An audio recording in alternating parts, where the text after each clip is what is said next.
I'm Eva from Mikrotik. Are you working with gigabit and 10 gigabit networks? Do I have news for you then? What if I told you that you can forget about CPU limitations? Just like that. Gone. Like magic. Well, this type of magic now has a name. CCR2116. We wanted to see the full potential of the good old reliable 10G networking combined with the unparalleled power of a modern ARM CPU. The results blew our minds. Let's dive right in. Like its younger brother, CCR2004, this router features the mighty Amazon Annapurna Labs Alpine CPU. But with 16 cores running at 2 GHz, this processor eats the other one for breakfast, lunch, and dinner. The power level is insane here. I hate to interrupt, but there's something very important to address here: BGP performance.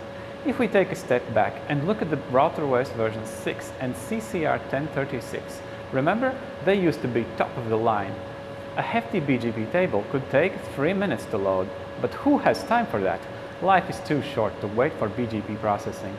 With the new ARM CPUs, like in this product, and new routing engine in routerOS version 7, we have managed to cut this time down to 30 seconds. Sorry guys, no more BGP coffee breaks. Now, back to you, Eva. And don't you worry about the memory. 16 gigabytes of DDR4 should be enough, even for the heaviest loads. Now, let's talk about single core performance. That's the most important aspect when it comes to heavy operations based on per connection processing. Like queues, for example.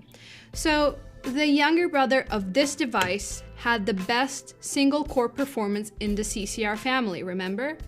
Well, the 2116 model offers a 15% increase in single core performance. That's right, we have a new champion. Obviously, you need the right connectivity to harness this power. There are 4 10G SFP Plus ports.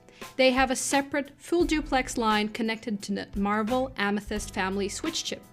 Then we have gigabit Ethernet ports. 12 of them are running through the Marvel chip. Each group of 4 ports has a separate full duplex connection to the switch chip. No bottlenecks here.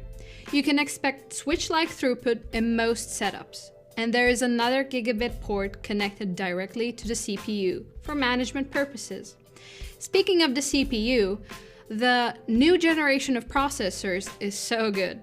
If we look at the CCR1036, the powerhouse with a 36-core CPU, the new CCR2116 can easily double the performance. 16 cores versus 36 cores, double the performance. What? Last but not least, there is also an M2 PCIe slot. It supports SSDs up to 8 terabytes. This could be extremely useful for all kinds of container apps, but we are very excited to see what kinds of interesting use cases you will come up with. Let us know in the comments. So here is my verdict. If you are a large ISP dealing with dynamic routing, massive BGPs, complex firewall rules, and intricate quality of service configurations, this is the right device for you. Without a doubt, this is the one I would choose. And yes, like with any ISP level device, we've included a dual redundant power supply, so you have one less thing to worry about. In my time here at Mikrotik, I have seen many amazing devices, but this one might be my personal favorite so far. The combination of raw power and utility with the reliable 10G networking, technology tested by time, built for the future, that's our CCR2116. Contact your Mikrotik distributor today and forget about CPU limitations.